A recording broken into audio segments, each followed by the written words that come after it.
நம் ஆண்டவர் இயேசு கிறிஸ்துவின் நாமத்தினால் மகிழ்ச்சியின் சமாதானமும் நம் அனைவரோடும் இருப்பதாக. எசையா 40:1-5 முடிய. ஆறுதல் கூறுங்கள், என் மக்களுக்கு கனிமொழி கூறுங்கள் என்கிறார் உங்கள் கடவுள்.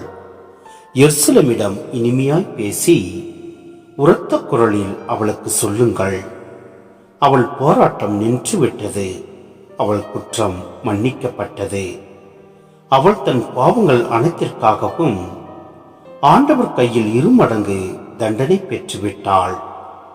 குரல் ஒலி ஒன்று முழங்குகின்றது, பாலை நிலத்தில் ஆண்டவருக்காக வழியை ஆயத்தமாக்குங்கள்.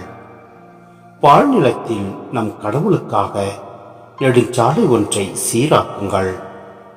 பள்ளத்தாக்கு எல்லாம் நிரப்பப்படும், மலை குன்றியாவும் தாழ்த்தப்படும், கோணலானது நேராக்கப்படும், கரடு முரடானவை சமதளமாக்கப்படும்.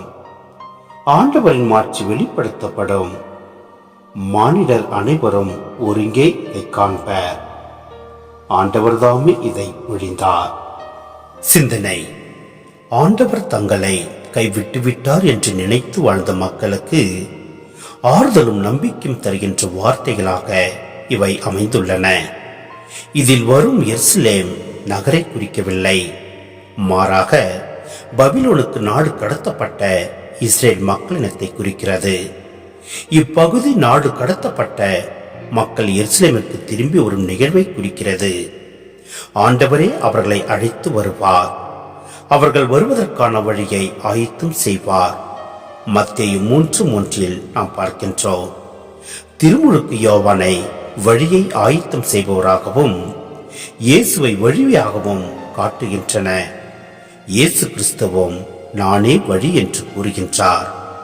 யோவான் 14:6 நாம் பார்க்கின்றோம். எனவே நமக்கு வழியாகவும் ஆயனாகவும் இருக்கும் நம் ஆண்டவரை பின்பற்றுவோம். இந்த தப காலத்தில் மனமாற்றம் அடைவோம். எல்லாம் அல்ல இறைவன் நம்மை நிறைவாய் ஆசீர்வதிப்பார். ஆமென்.